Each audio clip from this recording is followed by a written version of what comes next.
Welcome back to Dmac Mad Gaming. I'm your host Dmac, and here we believe gaming is a lifestyle, not a hobby. Welcome back, guys. And today I want to talk about Remind, the DLC that came out for Kingdom Hearts 3 on January 23rd, 2020. I've been hearing a lot of talk about Remind from the Kingdom Hearts community. The community is extremely divided, which is really surprising to me because the community is usually really laid back since I joined 3 years ago. From my experience, we have never really had any kind of heated debate on certain DLCs or games, so it's really surprising for me, as I said before. Some of the people in the community are dissatisfied with Remind, which is understandable because there are certain aspects of Remind that I'm not too happy with, but I'm not as dissatisfied as some of the people in our community. And like I said, I only joined the Reddit Kingdom Hearts community maybe 3 years ago, but I've been a Kingdom Hearts fan for a very long time, and I can understand why it's so divided because there's some people in the community that feel like the price that they asked for Remind was justified because they had a lot of great content in it. Some people feel like the content was okay, but they would rather pay a little bit less than 30, maybe 20.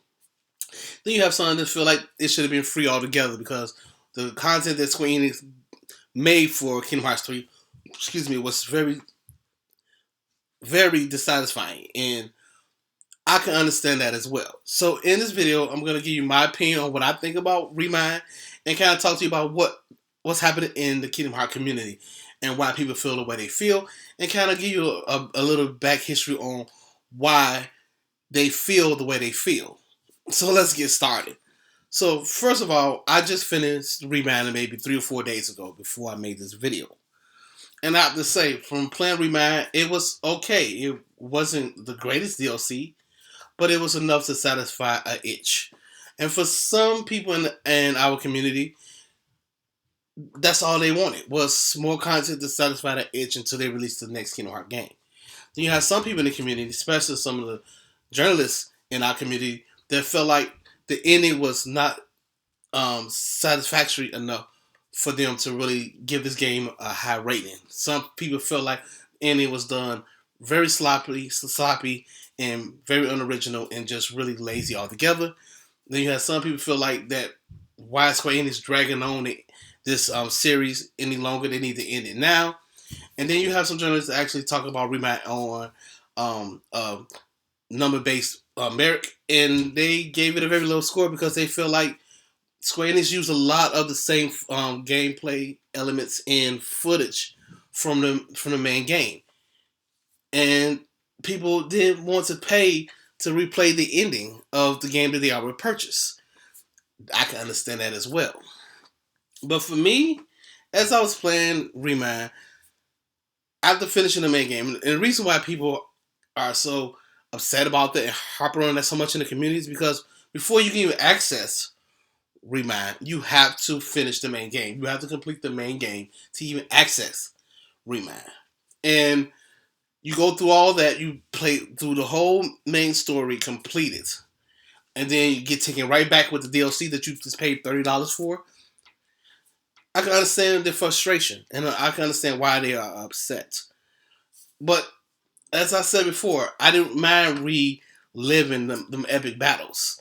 And what made the epic battles from the main game so enjoyable to play again was because we got to play as other characters like Riku, Kari, Roxas, and even Aqua, which are some of my favorite characters in the series. So I was fine with it. Now some in our community feel like it was really difficult to play as these characters because they wasn't as beefed up as Sora. They didn't have the same set of moves as Sora did, so they felt like it wasn't really challenging. It was boring, and some people feel like it was just really difficult and something that they didn't really feel like doing. But the problem I have with that is you don't have to choose these other characters to play as. You can still play as Sora and keep the whole move set that you used to playing, just to complete the main story again. Do Remind to go on and get some newer stuff. But me, I enjoy playing as Roxas. I enjoy playing as Riku. I enjoy playing as Kari and Aqua. I mean, I think that was some of the best parts of Remand that I enjoyed a lot. And a lot of the main story of Remand is more about Xehanort and his back history, who put the idea in his head for him to be motivated to do what he was doing in the main games. So that was interesting. Then we got to do some quick time events with all the characters, which was pretty cool, which I thought was awesome. And then they gave you more in depth emotions with the characters as they was clashing with the Organization 13, which I thought was awesome as well. Now, we didn't really see any really new content until later on in the game, which I wish they had started with that from the beginning. A lot of people felt like after Square Enix announced that they're releasing DLC for Kingdom Hearts 3, that we was going to get more content towards the end of the game and kind of give us a little glimpse into what the future games may hold. But they did in some ways. The secret ending kind of gives you a look into what to look forward to, but I would like more. I felt like I wasn't satisfied enough on my thirst for the main story.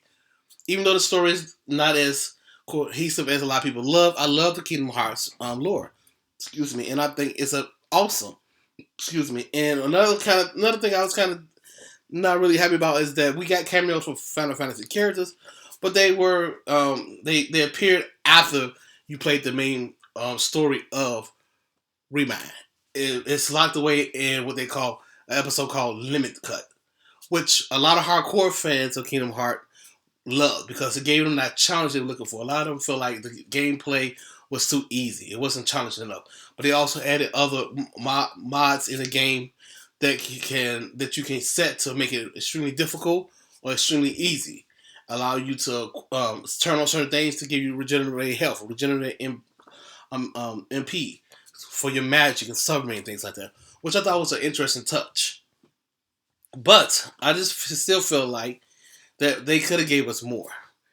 And I thought it was cool how they showed us how Sora actually saved Kairi, and it kind of told us why he ended up disappearing in the end of the game, which is also cool.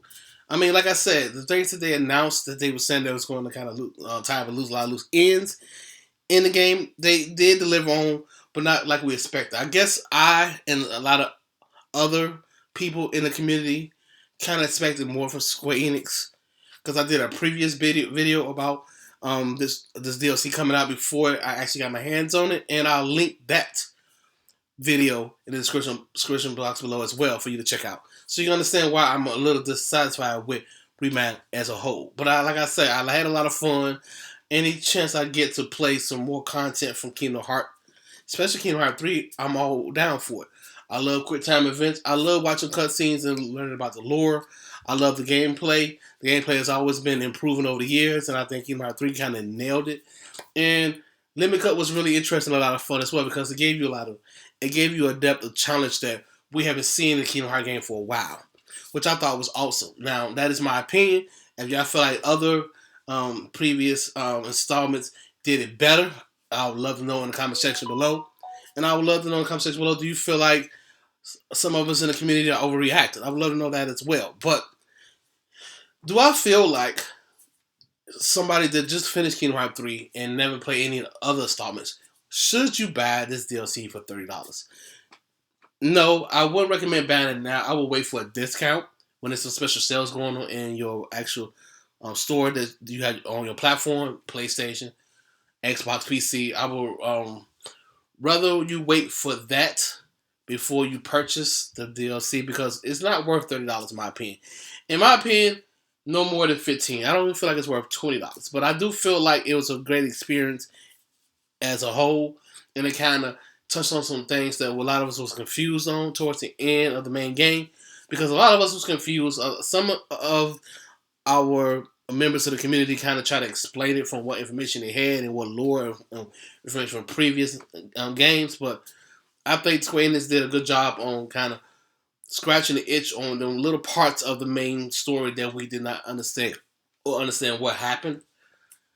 But I still feel like that the rewind could be a lot cheaper, because I felt like, I don't think it should be free, but I think it should be $15 to $10. I don't think it should be $30 if you ask me. There's not enough content in there from in my opinion, to warrant $30. But that's just my thoughts. So let me know what you guys think in the comment section below. And as always, thank you for sending to any video. I really appreciate it. Make sure that like button helps out the channel. Make sure you share helps out as well. As always, stay safe, keep gaming. I'm out. I'll talk to you guys later.